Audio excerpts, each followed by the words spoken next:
we have the final activity, which is a panel discussion. And for the sake of time, I apologize to our panelists. I'm going to skip reading their biographies and just basically introduce them so that we can get to the questions. So in no particular order, Ms. Sheila Caleo is the principal at Matter Grove Academy. Yvette Tamargo is the vice principal right here at Doral Academy Preparatory. Yvette Suarez is the assistant principal at Slam Boca. Graciela Carvajosa is the assistant principal at the City of Hialeah Educational Academy, also known as COHIA. Dr. Susie Dopico is principal at Pinecrest Glades Academy.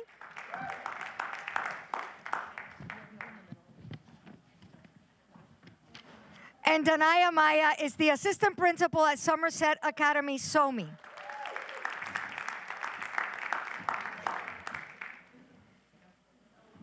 Welcome to our panelists, and thank you so much for being here. This has been a favorite activity for the last couple of years, so I hope it continues to be that way, no pressure. So we're going to start out with a question that I think is extremely relevant right now, because we do have a room full of people that are either already in their first year of teaching, if they're in the EPI program, perhaps they're career changers. And we also have some students who are not yet teachers who are getting there. So what advice would you give to first-year teachers? What advice would you give to first-year teachers? Is it on? Yeah. Hello? I'm actually going to quote our fearless leader. Once upon a time, she said that student teaching is all about the 3 R's, and they're rigor, relevance, and relationships, with an emphasis on relationships. I think the most important thing you need to do as a teacher is create those relationships, those routines, that communication with your parents. It's key. It's going to make your life so much easier once your kids like you. Kids do not want to learn from someone that they don't like. Also, rigor is key. Know what are the standards that you need to teach, and teach them so that the students master them. It's not just about presenting it. So I think it all goes back to what the presenters have been saying. A lot of teachers tell me, oh, but I taught it. But did they learn it? That's what's key. And also relevance. Kids don't want to learn something that isn't relevant to their life. So using that real-world application, the engagement for the students, having the students actually produce something, for me, that is key. And the very wise Judy Marty said that once upon a time, and it's just stuck to me, and I think it's what the key to being a good teacher is all about. Now, to continue on that note, I think that we also have to give each other grace within your first year of teaching, because the kids are not the only students in that classroom. You're a student too. And every day within your first year, and even within your first 5 years, you're still learning every single day. And take that, reflect, see what works, see what doesn't, because that's what makes a proficient teacher. Someone who continues in the field is someone who continues to learn every step of the way.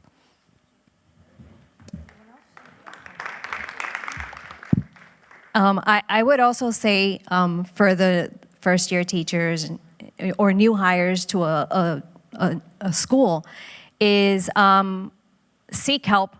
Don't be the hermit in the classroom and I'm here, these are my 4 walls, and I'm not going to get out of here. Find that person or group of people within your department, within your school, participate in your school activities. If you're in a middle high and there's, athletic activities go on, performing arts events, be part of your school, be part of the community, and just put yourself out there. I know that sometimes individuals, such as students, we as adults sometimes can be very shy and very quiet and don't want to seek out. But be comfortable in doing that and seek out those individuals, those master teachers, talk to them, get resources from them, really develop a community within your school And I think that would definitely help out as well. I think another very important point to piggyback on is be open to feedback. A lot of the times as administrators or even like your mentor teachers that you work with, they want to be able to come to you and talk to you about things that maybe you could do a little bit different or invite you to their classrooms for you to see. But being open and receptive to receiving feedback is going to make such a difference in your career. All right, thank you.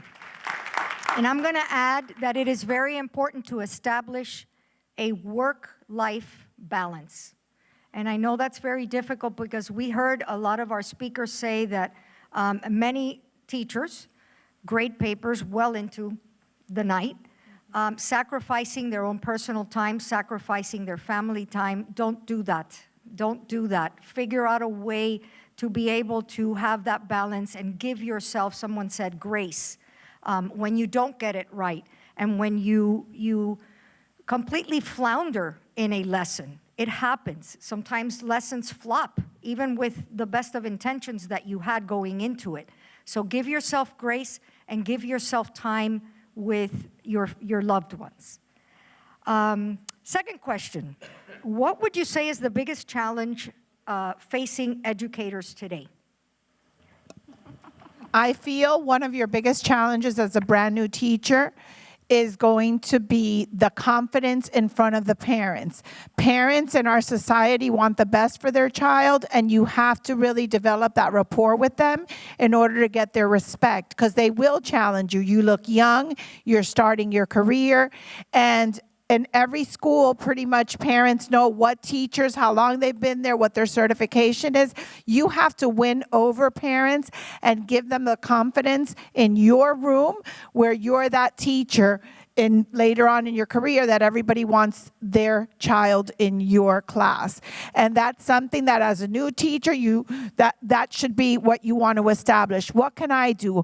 What are those teachers doing that have classrooms that are effective, parent communication that's effective, because the parents can make you leave running, and there may be tears shed. You know, those confrontations are not very comfortable, especially as a new teacher, but get that support. Get support from your colleagues, from your master teacher, from your lead teacher, from your grade chair, and really prepare for those encounters with parents, because they are challenging. And if you go in there with a I'm gonna win, or trying to keep your word and not just listen, it sometimes turns very quickly. So just remember, listen and process what they are telling you, and never take it personal. It's not about you, it's about the child. So you can think, you know, this person's insulting me, but it's about that child in your classroom. So always keep it professional, sometimes tough to do. I've been a principal for 25 years. You have to remain professional, and you are allowed to be uncomfortable and say, I will not continue the meeting, but do not lose your cool in front of those parents. So that's something that really, you know, take with you and practice before a meeting. Sit with a teacher, sit with your administration, and let them know. Because sometimes the parents do have, you know, the right, and it's something that you may have overlooked, or a child got hurt under your care, or I've had a teacher that sent the child home with the wrong group on bus, and that parent comes in smoking. And if you try to say, oh, you know, we had it, he was never going to get on the bus, that's not what they want to hear. So listen to them and make sure that you do not get defensive, and keep your cool. The other thing that I wanted to say is that for a lot of educators today, they are career changers. So they've had other careers before they got into education, or they are in high school. We have a lot of them who are experts in the field, so they have degrees in biology, chemistry, but they don't have the pedagogical background. So what I have to say to you, advice for that is, take it one step at a time. Don't think that your first year, you're going to be able to master explicit instruction and differentiated instruction and using this app and this other app and this curriculum. And so take it one step at a time and trust your mentors, trust your administrators who are going to give you the guidance and the tips to be able to learn. And I know that sometimes, because I have those conversations, we're going through all these PDs and I'm expected to do all these things, but it's going to take time. You just have to trust the process and seek the advice of the people who can guide you. Okay, thank you. What are some significant changes that have happened in education over the past 5 years? And what do you predict will happen within the next 5 to 10? I would say technology. Technology has taken over the world, and education is no different. AI is somewhere that we are definitely going. So with technology, sometimes it's hard as teachers, as administrators, to balance all the different technology that we have out there, to use it correctly, to get the professional development. So piggybacking on what Carby was saying, take it one step at a time. Sometimes my teachers, they're like, we want this, we want this, we want this. And, they feel a little bit lost because they need to be able to master it, to be able to use it appropriately. Just take it one step at a time, one program at a time, and look for what is the value of this technology or of this program? There's so much out there that I think sometimes it's overwhelming, and just finding what really works, it's what's key. So what comes to mind when I think about that, in my perspective, is I would say within the last couple of years, right after that COVID, I think about the emotional support, right? The emotional, mental health of these students. Even now still, I feel like we still need to work with students and being able to communicate well, being able to socialize with others. There's still a lot of students who are very stuck to the computer, very stuck to the cell phones as they're walking, and even as adults do the same thing. Sometimes we find people almost walking into the wall because they're not even paying attention. So I think when we talk about building relationships I'm very big, as a student walks by me, that I look at them in the eye and I say, hi, good morning, how are you? How are you doing? How was your weekend? And having that communication and really building on that social relationship and social aspects for these students, which I feel is also very important. Another thing that comes to mind right now for me is tying in a lot of the instruction that you're doing in your class to that real world experience for the students. Career education now is, it's here. It's going down through the pipeline, is now really making those relationships of what they're studying and what they want to do in the future. How do they want to pursue it? And really having those conversations with students, I feel is very, very important still. So I'm coming now from a different perspective. I work at a K-8. We also have a pre-K3 and a pre-K4. So in the past 5 years, what we have seen the most is students not going to school earlier.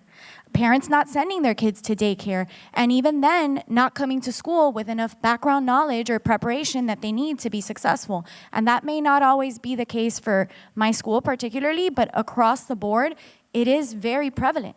And you see it in students that maybe transfer into our schools that are coming maybe less prepared than others. And so it's really important for us as a school to be sure that we really know our students and we really know our data and we can support them, because there is a big deficit in what may be coming into our schools and what we're seeing.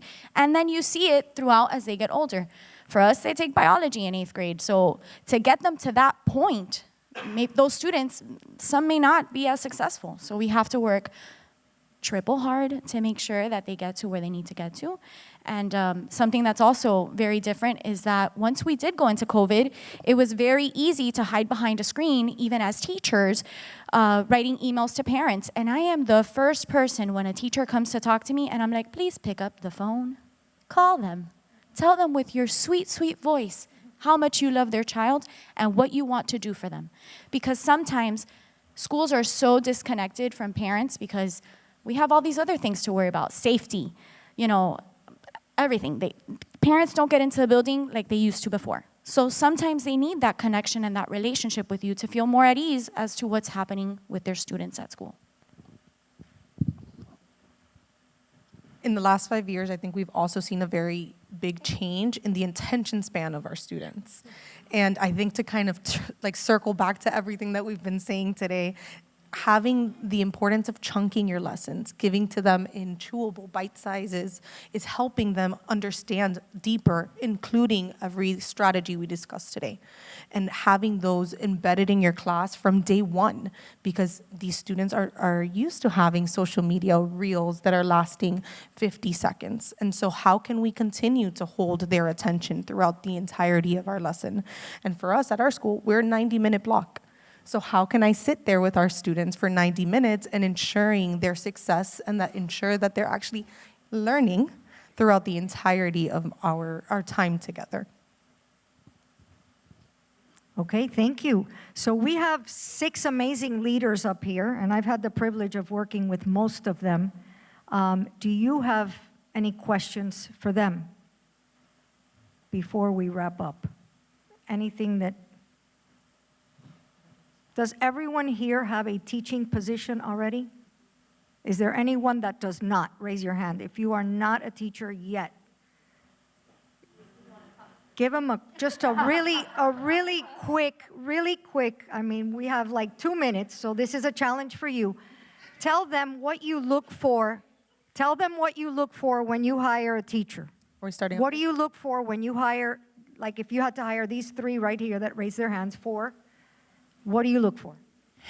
Definitely that drive and that motivation to continue learning. We know that a lot of you guys are coming in from other fields with different backgrounds, and we know that you bring a lot of knowledge and expertise in your field to the plate. And that other part of the plate of teaching strategies and things like that, as long as your willingness to learn, we're gonna be willing to help you, but definitely that drive, that eagerness, that passion to continue learning. And Definitely. tie in what Carby is saying, to be moldable and to be able to grow within your field. I think that's very important. For me, what I look for the most is positivity. I look for someone that is willing to learn, someone that wants to be at the school. We hold our culture very strongly. We value the positivity that we have at my school, and that's what I look for above all else, that it's someone that's going to fit into our culture and it's going to add to our culture. And that's it. You know, willingness to learn, because everything else we can teach you. And to piggyback on what Sheila was saying, we can teach you. You're going to be getting workshops just like the ones you got today that teach you the content, that teach you how to reach students. But that ability to be a team leader and really show your positivity and make an impact on children, that you're born with. And that's something that when you go into an interview, we look at how you dress, how you present yourself, how you speak, how you refer to children, how you refer to past employment, how you refer to your experience. So you need to sell yourself, and you need to be very positive. And once again, all of the other things on teaching, we can teach you. But you have to really learn how to present yourself, communicate very well, and be open to all of these situations. And the feedback is so important, because you're going to find a lot of teachers who are there to help you, but just be open and make sure that presentation, preparedness, and eagerness to work is what you need. Oh, I'll serve on clubs, I'll serve on committees. I used to, be a cheerleader in high school. I would love to take on. We want to see people who, are born teachers that want to do these wonderful things in our school. And family. All of us have learning communities in our school that you become part of the family. It's not just an employee. So what do you bring to our family is the most important thing that we look for. So funny story that you mentioned that right now is we had a recruitment fair for our school, and I met a lady that came in today looking for a French position. She came in and she said she really didn't speak English, but she could speak French. And we had our French teacher there, so she drilled her on the actual language, and she's like, she knows her stuff. I met her, super nice lady, and she just got here from Cuba not too long ago. She is the cafeteria lady, the coffee lady at La Carreta in the airport. But she knows French. and she's taught French before in Cuba, and she came in, and that woman came in with so much passion for the world language, so much passion to teach. She came in prepared. She had her statement of eligibility. She did everything that she needed to do to make sure that she was prepared. She had researched her school, and she was absolutely amazing, amazing. And you can tell as you speak to that individual how much passion they have, how much they really want to engage in a school, in a community, and really do their part for students. And that, I mean, for me, that's all I need. As long as I meet somebody that they're just in it from the heart, from the beginning, that is what we're looking for. A lot of the times when teachers come to interview, they come with a grade level set in stone. Yes. I want to teach 3rd grade because I've only ever taught 3rd grade and da-da-da-da. When you get offered a position at maybe your dream school, right? And this goes for me. When I was first offered a position as a teacher at my school, they told me I was going to teach 1st grade. And I was like, Dios mío, I have never taught 1st grade in my life. I've only ever taught 5th grade. What am I going to do? Yes, I'm going to take it. But when you're in interviews, sometimes they're like, no. And they'll ask us, like, what, ma'am or sir, you are part of a little puzzle piece. So being able to understand that maybe we see something in you that you might not see in yourself, that you might be able to take it to another level is huge. And being open to that is by far the biggest thing you could bring to the table as well. Thank you all very much. And I want to add that this doesn't just apply to people looking for a job. Everything that they've all said applies to people that are in the classroom right now. So think about that. And let's give our amazing panelists a round of applause. Thank you. We appreciate you being here today with us. And I'm turning it back to Christina for a final wrap-up.